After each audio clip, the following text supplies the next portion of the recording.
over to our left. Once all the marchers arrived here in this particular area here, which is called 5 Point Hill, then they made their way down this direction here, which is Montgomery Street, down to the auction block, and I'll show you that once we get there. Then up Dexter Avenue to the state capitol, where the state troopers and the dogs was waiting out there. You're on the last leg of the Selma to Montgomery March 1965. They started in Selma, Alabama. They marched 11 to 12 miles per day. They camped out and hid out in the woods at night until they arrived here in the city of Montgomery 4 days later, over in the area of the city called City of St. Jude on West Fairview Avenue. Coming up next, across the next light, is the Rosa Parks Museum. There's a marker in front of the museum in the area where she was arrested. It's going to be to our left. It's near the curve between the second and third parking meter, behind the first bush, to our left. I'm going to slow down a little bit once the light changes, once we get across the next light, so you get a look at it. If not, it's getting a little dark, but you should be able to see it. Her museum has a children's wing as well on the far end. Like I said, inside there they have a virtual bus ride that the kids like, but I think the adults like it better. They do. They have too much fun, grown folks. Over to your left, if you look right, coming up and now near the curve, between the first and second parking meter, you see the marker there? That's where she was arrested, over there to your left. Here goes the children's wing as well, coming up on your left.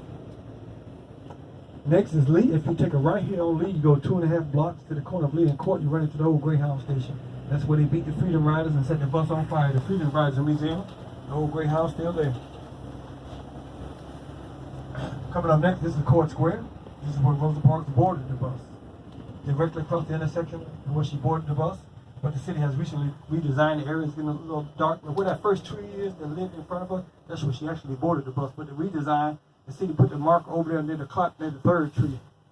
It's right underneath the clock. And the statue right over there near the curb where that young lady's just walking from the statue over there. It's kind of hard to see because it's bronze in color. It's only about 4.5 foot high. Look up the hill, you should be able to see the state capitol.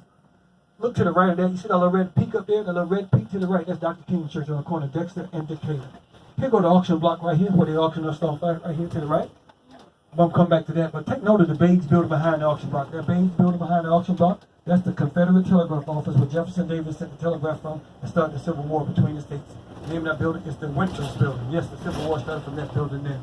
Now back to the old water fountain.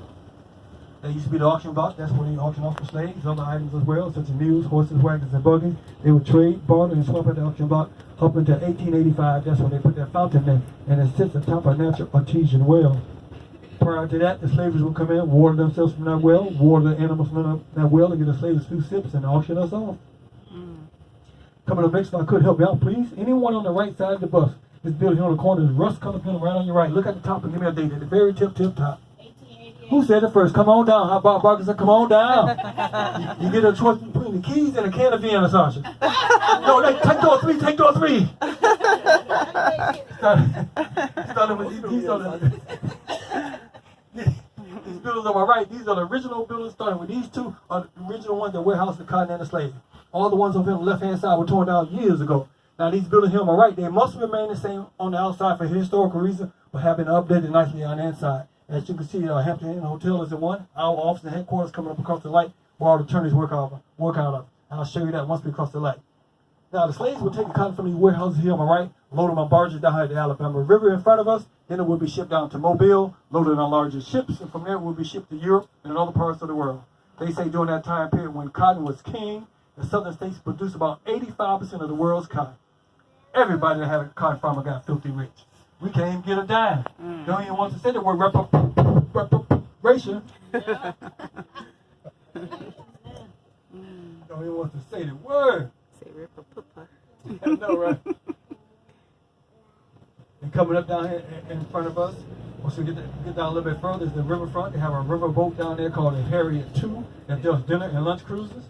Not to be confused, once I found out the original Harriet from the 1830s to transport cotton and slaves, they brought it back and named it the II. Harriet II. Over to my right, coming up to the corner here, I have one more building I want you to look at. The particular, all these buildings are the warehouses, but this particular building here on the corner, this pink building up here with the statue on top up here, I want you to look up there and see the dates and take note of the names. I don't need the dates this time because I don't have any more cans of Vienna sausage left. I just want you to take note of the 4 names on this particular building right here. There's 4 names on that particular building there, and some of the other buildings have names as well. They say some of their descendants still live in the area. They still live wealthy today off the interest. Oh, somebody called that off the interest. They ain't say principal. We can't even get a dime or say the word reparation. Coming up next, once I turn right, you can look to your left, look to your left. Look to your left, look to your left. That's how you enter the riverfront down there. You can walk along the little riverfront down there. Have an amphitheater down there as well.